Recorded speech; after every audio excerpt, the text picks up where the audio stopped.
Hello, Helsinki, and welcome to the... Welcome.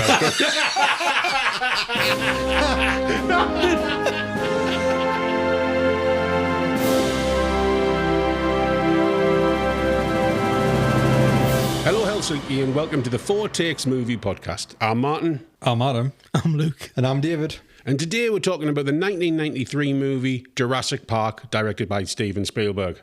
But as normal, as we have done in all of our other podcasts, we talk about what we've seen recently. Binged a load of Netflix stuff recently. Fallout, new Fallout, which was released, which is, I'm steadily watching that because it's really good. I've seen season 1, I haven't started season 2 yet. Stranger Things? I have not seen it. When it comes to Stranger Things, I think it's been up and down in regards to the seasons. Season 1 was great. I didn't like season 2. Season 3 was better. Season 4 I enjoyed. Season 5 I've kind of enjoyed, but I did feel the nailed ending, especially the last hour. I just hope they don't milk the future out of Stranger Things, because I think it's like you do something, you do it really well and you leave it alone, and then you go and you do something else. Because I think rehashing stuff, making multiverses and all sorts of stuff like that just dilutes the quality of your product. I've heard there is a spin-off season coming as well, but we're not 100% sure what it's about yet. Mm. But you're talking about franchises. Recently I saw the new Avatar movie, Fire and Ash. Oh, yeah. I kind of like the Avatar movies. They're simple, they're easy stories, they're long movies, but you're there for the visual spectacle. I feel James Cameron needs to... He's talked about doing 5 movies. Mm-hmm. 5 Avatar movies, so we've got 2 more to go. But I feel like for the last 20 years he's done naught but Avatar. And he's really good at other things, like other types of movies. I like sci-fi, and he's great at sci-fi. Terminator 2, Aliens, The Abyss, which is like underrated in my opinion. Yeah. So he's really good at sort of engaging stories. But all I've had from him for 20 years is bloody Avatar. I want something. I'm happy for someone else to go and take over and make another couple Avatar movies. Well, but come on, I want something new. That's the thing. But yeah, so anybody else seen anything or been watching anything? I've watched Pluribus. That was good. Pluribus was a really good show. Pluribus was good. When David showed us the first episode, it reminded us of an episode of Rick and Morty, where Rick is in a relationship with a hive mind on a planet. So basically, there's only one individual, the collective, on this planet, and Rick's like having a relationship with everybody on the planet. So everywhere he goes, he's just sleeping with anybody he wants. And there's a character in Pluribus who's kind of like that, and that's this. Is he French? Is he? He's the French guy. He's the one who like holed up in Vegas with all the hookers and stuff like that. He's just bedding everybody. Well, I say hookers, they could be anyone, couldn't they? He's leaned in. Yeah, he leaned right into that. But our David found a quote off Vince Gilligan, is it, the writer? He did Breaking Bad. Yeah. And Better Call Saul. And apparently he'd said, yes, that was like a massive nod to that episode of Rick and Morty. Yeah. Cool. What about you, David? Watched Pluribus, watched Fallout, that's about it. I watched a couple of films recently. Marty Supreme. It's a new one from, I think... It's a couple of brothers who've like gone off and done their own movies. So one of them did this Marty Supreme, and another went off and did a film called The Smashing Machine with Dwayne Johnson. Oh yeah, a month or 2 ago. Seen both of them, and what was The Smashing Machine like? It was all right. It was obviously a biopic about a particular UFC fighter in the early days of UFC. Mm-hmm. Quite enjoyed it. Good performances, but it's I wouldn't say it's as uplifting as maybe some biopics can be at the end. Mm-hmm. But it's fine. It's good. Was The Rock any good? He was good. Yeah, him and Emily Blunt were pretty good.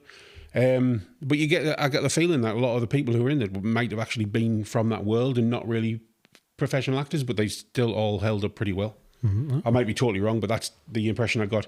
And maybe that means that they were just really good actors, because I couldn't tell them from not being UFC fighters type of thing. Yeah. Mm-hmm. Marty Supreme. More in line with a film called Uncut Gems, where it's constantly moving. It's almost like a bit of a... Is that like a 2.5 hour... Yeah, it's Adam Sandler. The Uncut Gems is anyway. This is Marty Supreme is Timothy Chalamet and loads of other cast members. But it's constantly moving. He's getting himself into different situations. He's an unlikable person. He says some crap and he does some crap and you don't like him. But he's moving forward and he's trying to move to the next situation by doing something, and then something else happens and he's got to deal with that situation. It's like a 2.5 hour anxiety attack. Sounds good. But it was good. So I saw that. That was well worth a watch. And then I saw another one called The Housemaid, which is like this trashy movie, really, about which is like a bit twisty and turny near the end. It was quite enjoyable, to be honest. Bit of fun, bit of smut in there. Are the 70s coming back? Is it that kind of film? It's sort of like a little bit of an exploitation of this sort of genre. But there's a lot of these sort of movies coming about nowadays. A bit of a resurgence of them, to be honest. But yeah, so anyway, we're kind of here today to talk about Jurassic Park. That's right, Jurassic Park, 1993, Steven Spielberg. Fantastic movie, there's no doubt about it. Totally quotable. Loads of quotes. Loads of quotes. I was telling you about this the other night, but I've got a really fond memory about the first time I saw Jurassic Park. So I was pretty young because it came out, obviously it was the early 90s, 1993. Me, my mum, my dad, my sister would always go to Great Yarmouth for our summer holidays. We'd spend a week in a caravan and we'd just like have fun on the seaside. There's loads of arcades you can go in and spend your money on. Little shopping streets with just tat shops, but they were mint when you were young. And huge beach in Great Yarmouth. It's one of the best beaches in the country, I think. But whenever we went down there, we always did a cinema visit. And this year was Jurassic Park. So we went in there, and it was probably like a month or two after it came out. And it was in the cinema for a long time, Jurassic Park. It had staying power. And I remember being in there with my mum and my dad, trying to watch Jurassic Park. And they kept talking to each other. And at some point in the movie, I remember getting so pissed off with them that I turned around and I said something to them. Like that. And then I walked away from them and found another empty seat and sat there for the rest of the movie. I was so enjoying the movie and they just wouldn't shut up. I was like, I'm going. I just found another seat. And you know what? I still loved it. It's a really good, engrossing, fun movie. Mm-hmm. Yeah, from 1993, you'd have to... It's for a film from 1993. It's like phenomenal. Even when you watch it today, you think there's nothing to take you out of the experience to say that looks fake. It still stands up today. All the visuals, and if you cast your mind back to what films were like in 1993, it was just totally jaw-dropping. Oh, it's fantastic. At the time, Yeah, there's nothing like it, was there? I think what really made it work is the fact that it's a mixture of like really good early CGI, but they've took the time to do it to try to make it as good as they possibly can, but with really good animatronic models mixed in amongst it, as well as like actual puppets as well. Yeah. Mm-hmm. So it's like a constant mix. What will work best in this scene? Will it be CGI or will it be a massive 10-foot high animatronic Tyrannosaurus Rex head? And whatever works best, that's what's in the scene. Mm-hmm. It's really well planned, really well made, and it still holds up and looks great even today. Mm-hmm. Sound mixing's fantastic. I mean, that whole thing about, I can remember how exciting it was, and how I was on the edge of my seat when these blooming impact things were happening in the water. Mm-hmm. And then the water would ripple across the top. Yeah. You knew something was coming. Mm-hmm. And you're like, I remember how good it was just in the cinema watching that. Yeah. That was one of the earliest movies I saw in the cinema that really made me love movies. Anyway, so Luke, why don't you tell us a little bit about what Jurassic Park is? On a remote island off the coast of Costa Rica, billionaire industrialist John Hammond has achieved the impossible, the creation of a theme park featuring living, breathing dinosaurs cloned from prehistoric DNA. Before the park can open to the public, Hammond invites a small group of experts, paleontologist Dr. Alan Grant, paleobotanist Dr. Ellie Sattler, and chaotician Dr. Ian Malcolm, along with his 2 grandchildren to certify the island's safety. But when a disgruntled employee sabotages the security systems, the power goes out, the fences fail, and the world's most lethal predators are suddenly set loose. What was meant to be the ultimate vacation destination turns into a terrifying race for survival. Great. I'm going to sing its praises the whole bloody time we're talking about it. One of Spielberg's best movies, in my opinions, but not his best. I personally think his best movie was also came out in 1993. What was that one? Schindler's List. You had two massive movies that year. They come out in the same year. Same year. Wow. What did we watch at school in 1993? Schindler's List. That is overachieving. That is overachieving. There's a reason why he's like considered one of the best. It's because he's got massive range. Was it only a few years after that he brought Saving Private Ryan out as well, wasn't it? Anyway, well, we're not talking about those two. Yes. Well, the first thing that struck me about this film, because I hadn't watched it in a long while, is the details that I'd missed, which do tell you a lot of the story at the very beginning. So the part where the Velociraptor rips Pedro apart. The following scene is the lawyer. You don't know that Pedro got ripped apart. He was in the box. He could have been sitting on top of it, riding it. You just don't know. So anyway, the lawyer... He was not riding that, David. Anyway, the lawyer comes in and talks about the wrongful death suit. Yeah, I was going to say, the lawyer comes and says, this man was ripped apart and his family won. His family is 20 million. But as a kid, I just didn't understand what was being said really then, so I didn't take it on board. And then they said, talking about the Hammond character, and they says, oh, where's Hammond? They said, oh, he's... on the island, and he's with his daughter. Oh, he's with his daughter. His daughter's going through a divorce, which kind of explains why the kids turn up halfway through. Yeah. So, like, obviously, he's took the kids out of the way of the daughter, which makes sense why these two children would be on this island with all these dangerous animals. So, it made more sense watching it as an adult than it ever did when I was a kid. But it's made us more critical of it as well, because we were talking about Richard Attenborough. He starts off with like a broad Scotch accent and it disappears halfway through the film, and then it comes back and then it disappears again. And he just seems to like switch it on when he gets his like monologues. But I'd never noticed that before, but I've certainly noticed it now, and it's all I could concentrate on. Do you know why you could hear it? Why? Because you were listening to it on a fine Bose sound system. So they all came around my house to watch this on me telly in my new living room, a newly decorated living room, on that big couch. Mm-hmm. Lovely. We have a podcast about that couch.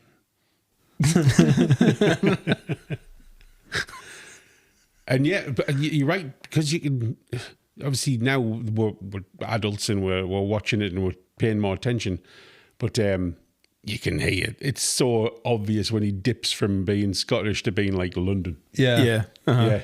But I'm really surprised though that Steven Spielberg didn't go, Dickie, can you just keep the Scotch accent all the way through the film, please? Because you are being paid as an actor here. That's the thing. Like, when you listen to him giving these lines and stuff, there's a point where I thought maybe it is part of what he's being asked to do in that sort of way of how he speaks, because there's parts of it he actually refers to his home life back in Scotland and refers to like... Well, yes, you're right. And when he does that, I noticed his accent became deeper and a lot more, because he was thinking about home, so his accent... He does allude to a part when... Do you know the bit where he's eating all the ice cream? Yeah. He does allude to a part when he came down from Scotland. So he's obviously, at some point, young in his life. He's an old man now. So you've got to imagine for about 50 years... this fella is from Scotland, but maybe has been living in the more metropolitan areas like London. I mean, it could be the world's greatest acting performance, because that's a real phenomenon, that, you know. Who was a bloke who called Pierce Brosnan? He's Irish. Yeah. And if you watch interviews of him, if he starts talking about being back home... He sounds like a leprechaun. His Irish accent comes back really strong. Mm-hmm.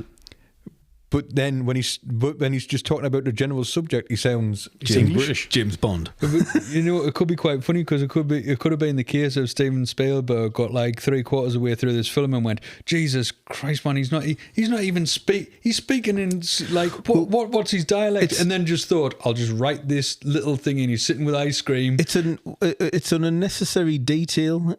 It is. If that's the case, you can't do the accent, if you're not going to keep the accent up, because I know this was based on a book by Michael Crichton. Yeah.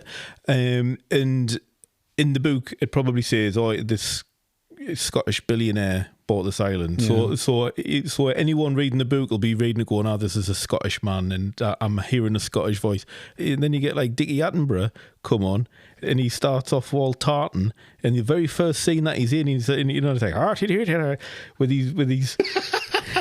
Great Scottish accent there. Like. I'm not an actor. So in the very first scene, he's got this Scottish accent, and then it just disappears, it evaporates, and then it comes back when he's talking about his flea circus. Yeah. So the thing is, Spielberg wouldn't have been able to pick up on the accent dropping in and out because his ears aren't attuned to it. But because where you're from, which is the northeast of England, we hear Scottish accents all the time, and your ears are really sort of tuned into it. Maybe so. But I'm nitpicking. It was. Don't get me wrong. I think his overall performance throughout the entire film was spot on. He brought gravitas to those scenes he was in because you sat and you thought he's the grandpa, you know. But he's also like got millions of pounds, and he's a visionary who wants to leave a lasting legacy that'll immortalise him basically by creating this park. But everything about this movie is great. I don't think it's a bad thing in it. Even though accents are not, I can totally forgive it. I've got such a soft spot for this movie. He was still better than Gwyneth Paltrow in anything she's done. I would have thought you said Matt Damon. I was going to say Matt Damon. Matt Damon, actually. I do like some of the kind nods that's been given to the Goonies, and that was with sort of like the Easter eggs. The Easter eggs. So you can talk about this. Go on then. Someone talk about... Dennis Nedry. Dennis Nedry and his wonderful wardrobe. Yes. Yep. The best character in the film, I think. Dennis Nedry. So if you watch Dennis Nedry throughout the entire film, every scene he's in, he's basically wearing different clothes. But the clothes he wears in each and every scene is the exact same clothes all the children wear in the Goonies. Yeah. So in the first scene, when he's sitting with someone who wants to buy the industry secrets, he's wearing... Datsun. We got Datsun here. Yeah. No one cares. They got... he's wearing Chunk's Hawaiian shirt. Yeah. And then when he's at a computer, he's in the office. When he's in the office on the computer, he's wearing the same clothes as Mouth, the grey jacket. And then when he's in the Jeep trying to flee the island, he's wearing the same clothes as Mikey. Yeah, he's got the yellow jacket on. Yeah, jacket on.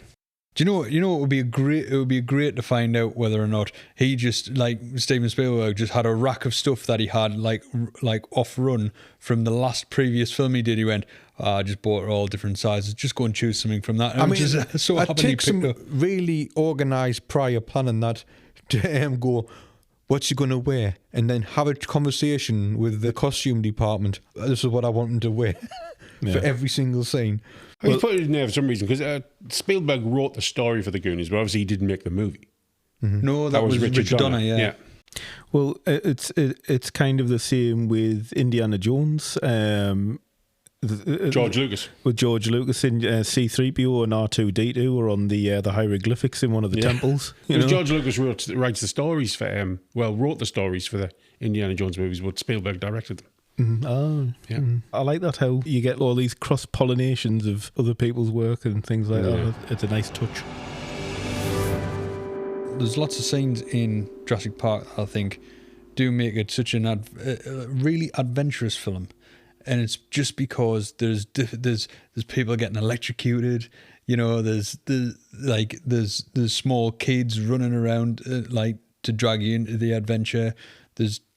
There's big scenes where there's like cars running down the side of mountain sides and down trees, and there's so much action in it, and it's fast paced. I think that's why I really do like it. I mean, because there's not much of a story, to be honest. Well, there is. So let's go over the story then. So we've gone over the synopsis. So what's his name? John Hammond is created this. He wants to create this theme park with real dinosaurs in it. So they found a way to clone dinosaurs, finding DNA within mosquitoes that have been encased in amber for millions of years.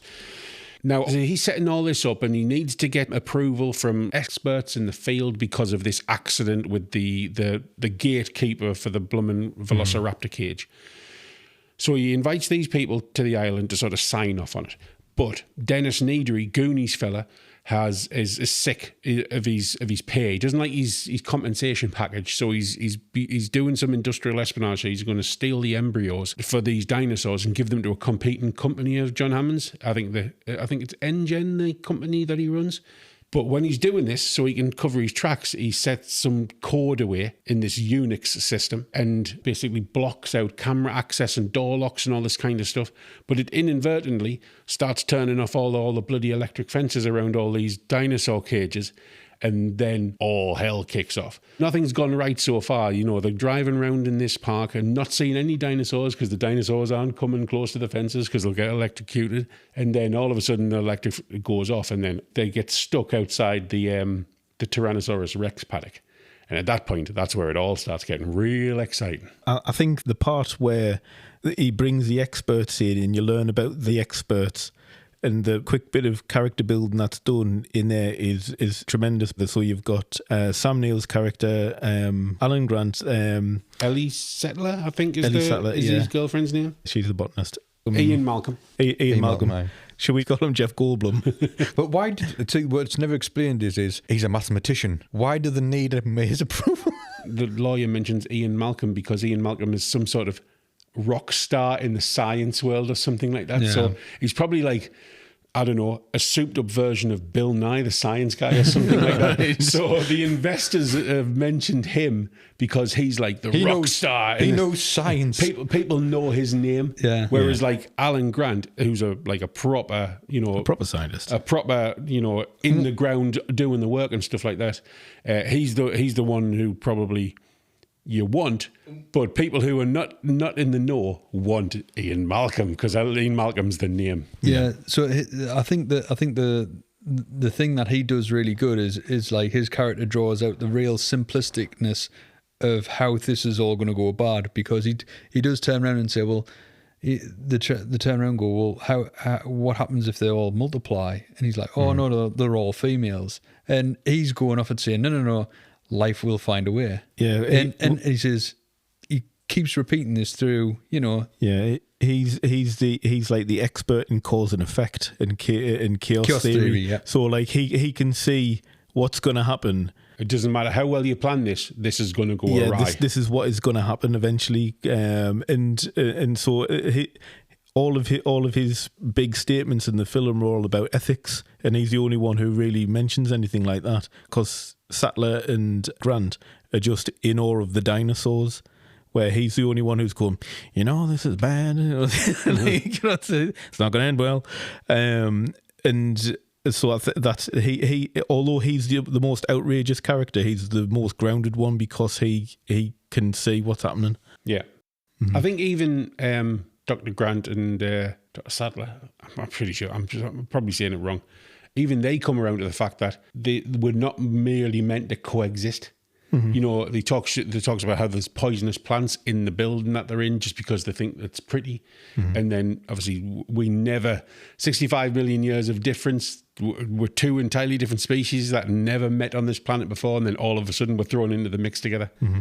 And we don't know what's going to happen. So it's total wild card situation, this whole thing. Yeah. Mm-hmm. I think some of the character changes as the progress through the film is really quite good as well, because is it Sam who scares the kid at the beginning? Yeah. He basically goes up to this kid, and this kid's giving him stick about his job and all the rest of it, and like, how do you know all this? And what's that, a 6-foot turkey? And then obviously Sam walks over and just explains how he'll have his intestines spilled on the floor. Yeah. This 6-foot turkey would eviscerate you. Mm. And the line afterwards where Ellie goes, if you wanted to scare the kid, you should have just pulled a gun on him. Yeah. His character progresses because I think he gets somewhat put in charge of looking after the niece and nephew of. That comes when the power goes off outside the Tyrannosaurus Rex paddock, which is the first time we really see. I think we see proper peril in the movie. Mm-hmm. Obviously, that dinosaur comes out. The Tyrannosaurus Rex pulls the fence down and starts messing around with the car that the kids are in, and the kids are like they're jumping about inside the car, and then all of a sudden it ports a hole through the roof and it tops the topples the car, and the other people are just like looking out the window, stunned at what's happening.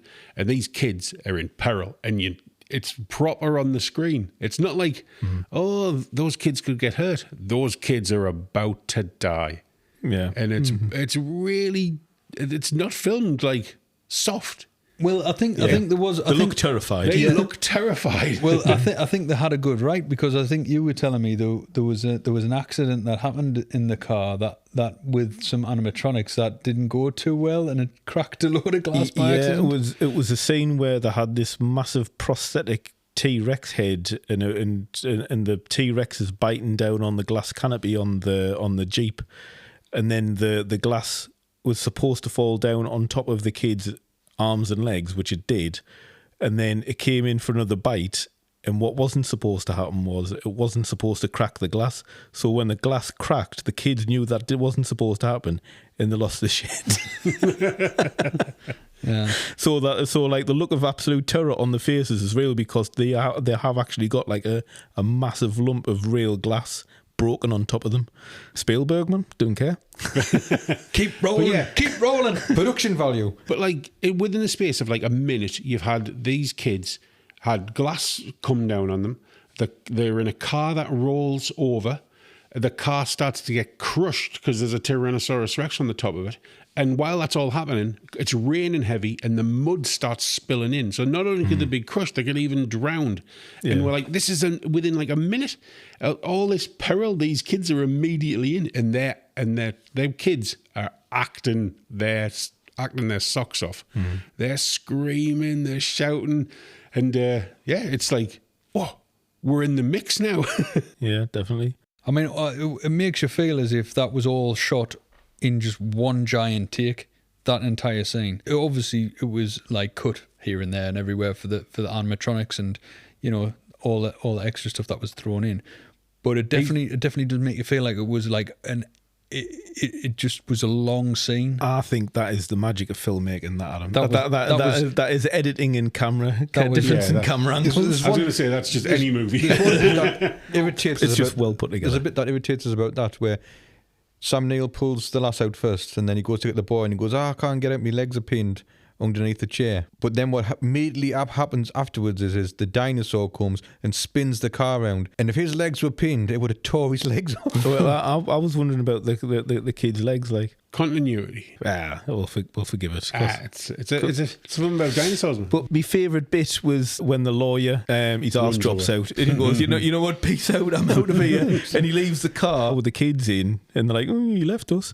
And he runs off to the bog where he thinks he's safe. And then when the dinosaur comes and the solid building he's in spontaneously unfolds like a big cardboard box, and he's sitting there on the can. Adds a whole new meaning to eating on the toilet. I think that scene was put in there on purpose because Spielberg doesn't like lawyers. I was like, the lawyer has to die. He has to be eaten by this thing. But that's the respite they need. Like, obviously, what is it? Grant got out the car with a flare to try and distract the dinosaur, the T-Rex, and then Malcolm, Billy Big Bollocks, got out and made a right balls of it. So he got injured. Well, if you notice, Sam turned around and shouted back, and he says, "Don't move." No, he said, "Ian, freeze!" Oh, that was it. Freeze, because when he got out, he stood perfectly still, but just flicked the flare. Well, because you hear early on in the movie when he's threatening that kid in the desert, that the T-Rex's vision is based on movement. He can't see anything that doesn't move. But not the velociraptors. But the velociraptors can see you, no problem. Yeah, and then that's foreshadowing for the two big face-offs. In the beginning, he told you how to survive with the T-Rex. You just stand still. But the velociraptors, it's not the one at the front, it's the ones from the side that get you. Yeah, because they attack in packs. And that's foreshadowed as well. Yeah. Love a bit of foreshadowing. So basically after that, it turns into sort of like a travel movie. Well, it is. It's like what's that dog movie Journey where they've got to get movie? home? Homeward Bound. It's a Homeward Bound, basically. With velociraptors. Yeah.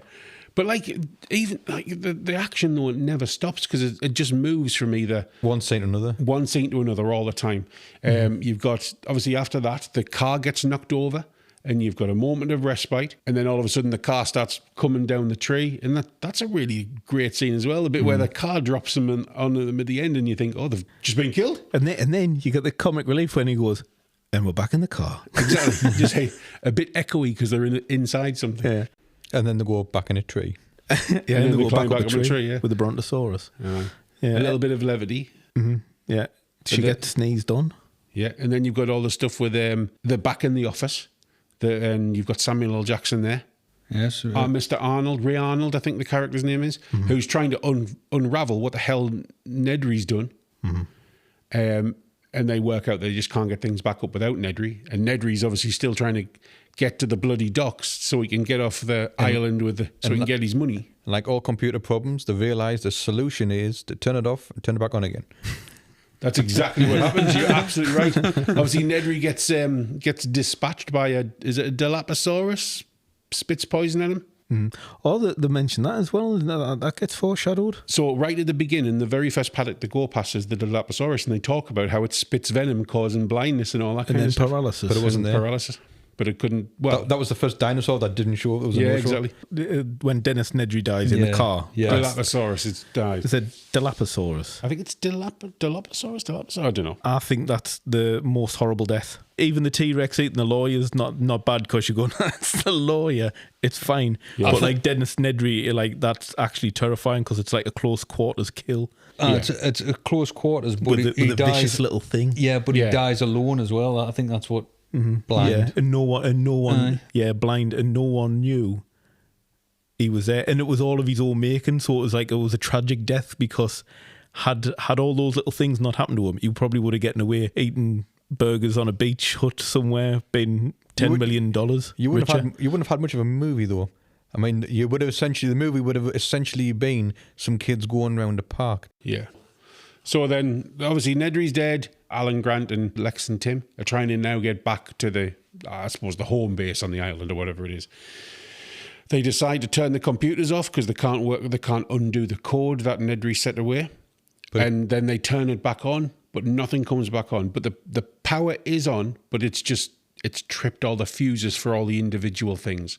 So the power is on, but they just need to reset all the fuses in the main fuse section. So that's when the game warden and Ellie go off to Mr. Arnold goes off first on his Todd. on his Todd. It's taken him far too long to come back. He says it'll be 3 minutes tops. 3 minutes tops. Anyway, after 40 minutes, he still hasn't come back.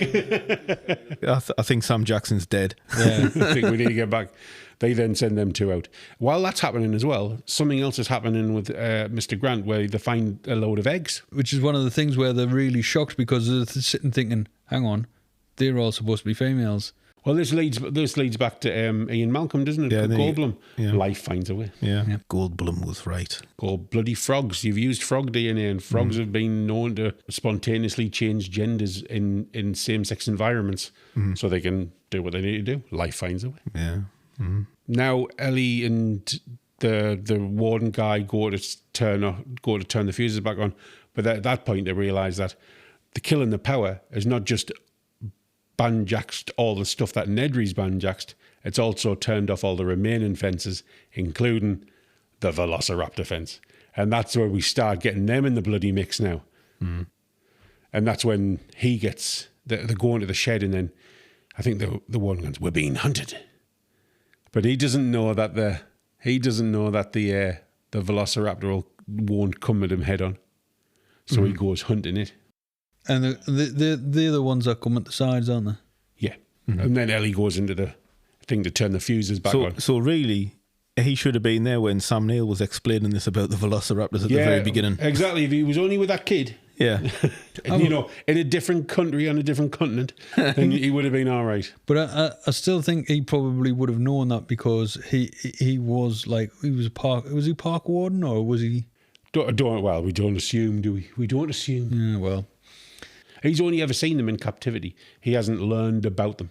Yeah. Oh, that is true. That's what he said. He's used to like animals in the Serengeti and all that, and yeah.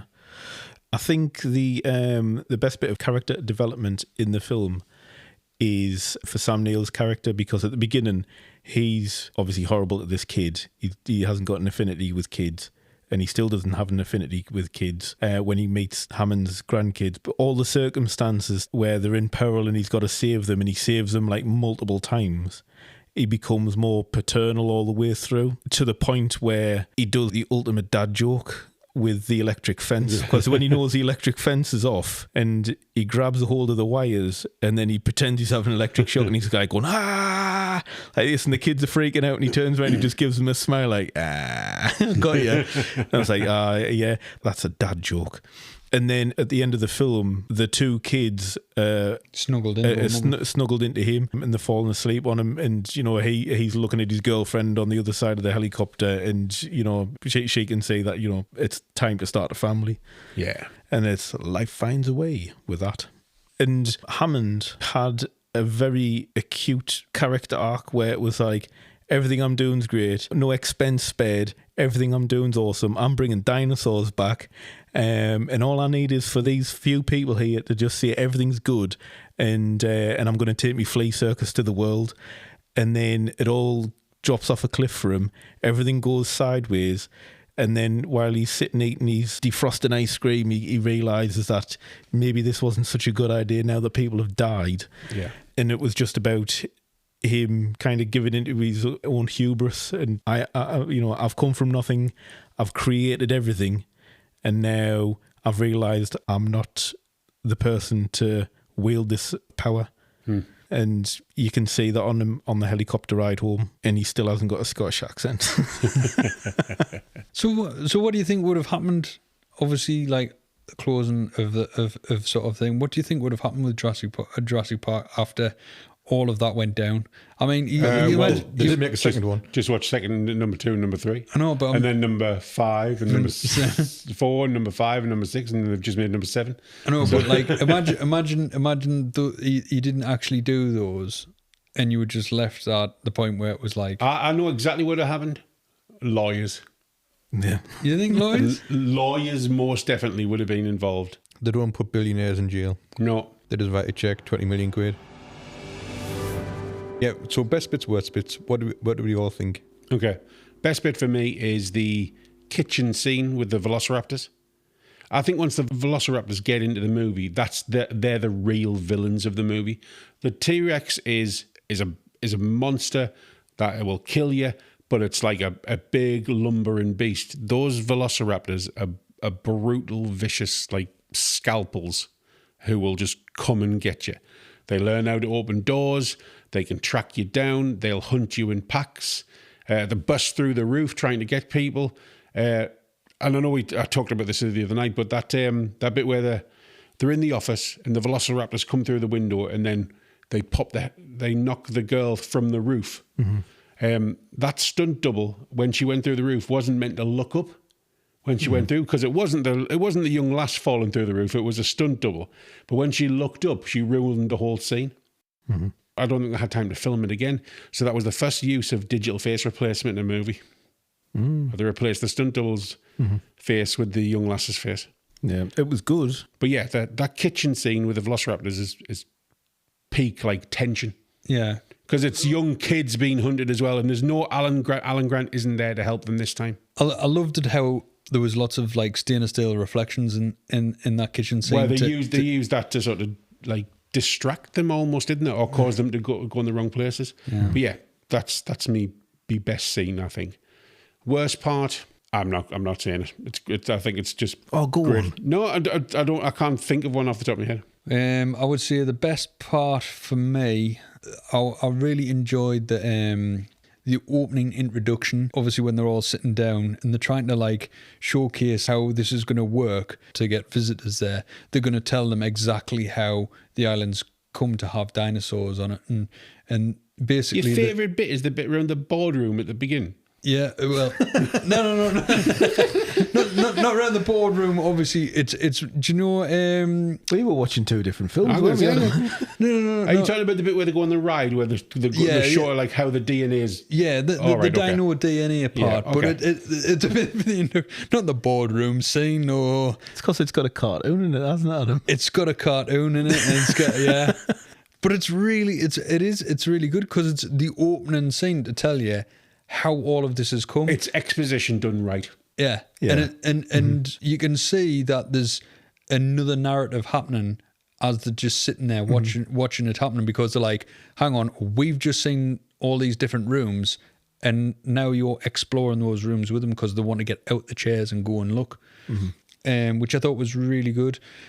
I think that part of all of that sets the tone for all of the film and running ahead, really, and I really enjoyed that part.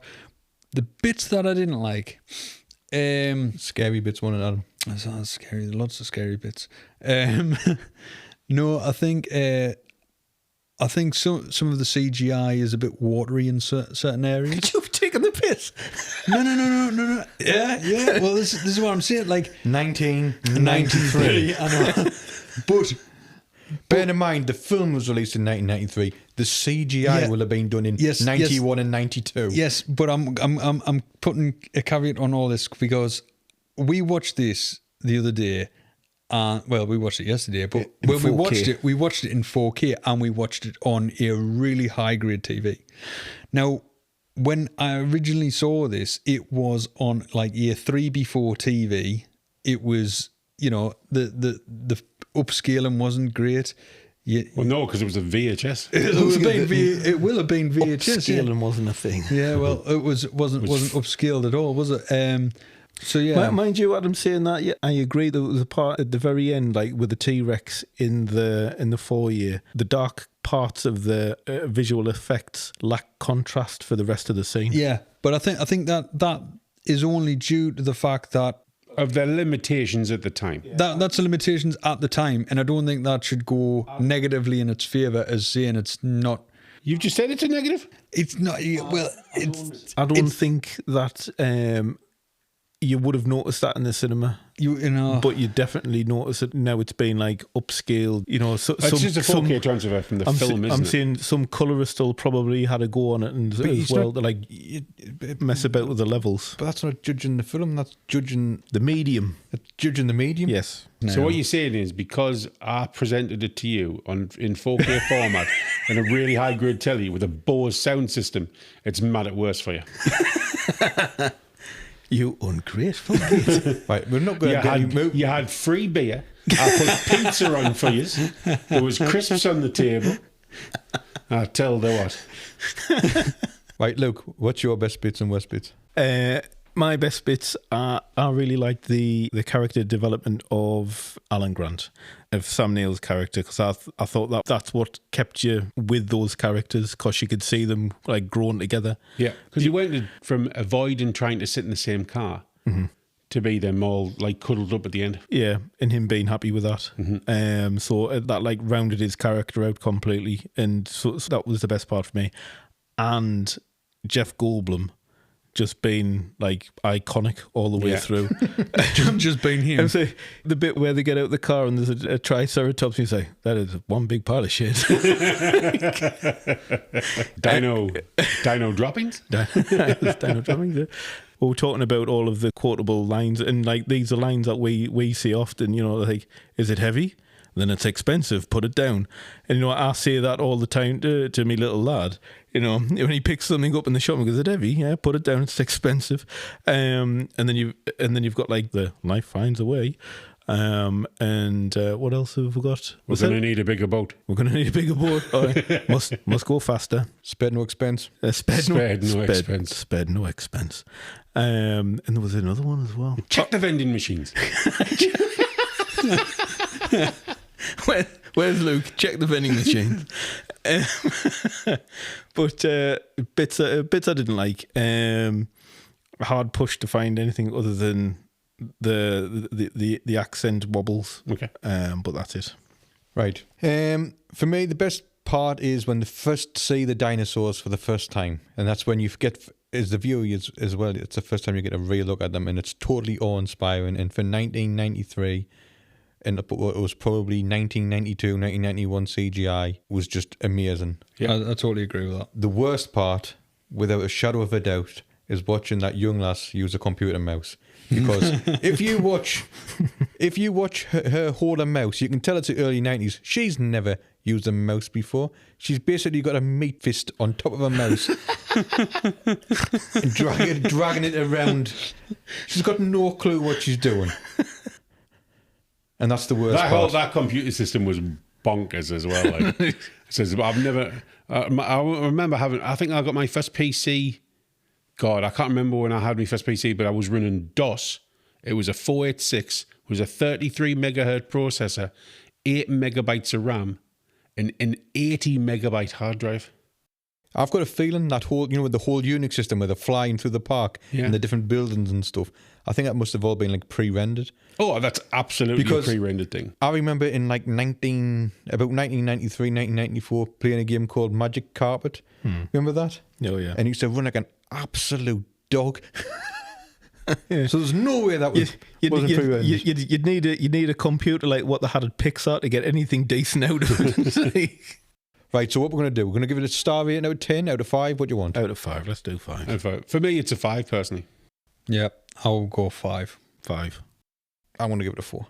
The reason it gets 4 stars is the meat fist. The meat fist. Give over. That's those R18s you were talking about.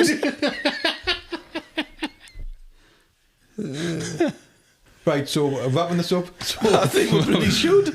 So, Jesus. So yeah, Jurassic Park, fantastic movie all round, regardless of mouse technique. Yes. So next time, what we're going to watch? Have we not picked anything? No, and this is where we're going to take another hour arguing about what to watch. Blazing Saddles would be good because that one's a cult classic. We'll get cancelled. It's true. You can watch The Dish, the one I was talking about the other day. Yeah, but that won't get anyone in. We can talk about it as a little side thing. What about the film?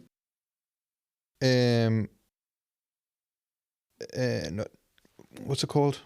I don't know. It's a bit like it also starts a big Contact. Dish. Contact. Contact's a belter, mind. You watch Contact. Contact's a great film. And that was quite big at the time. Jodie Foster, Matthew McConaughey. Mm-hmm. All right. I mean, I know I said I didn't want to do it, but we could do Back to the Future. What do you want to do? Contact About the Future. Just say. We need a coin toss to get because these. we did just watch Back to the Future at the cinema. Yeah. Yeah. But I've forgotten what it's about. Well, you can watch it at home. There's a lot. That was a joke, Martin. So after much deliberation and discussion, we've decided that our next movie is going to be Back to the Future, directed by Robert Zemeckis. So next time, please remember to like and share wherever you listen to your podcasts. I'm Martin. I'm Adam. I'm Luke. And I'm David. See you later. Bye. Peace out. Bye.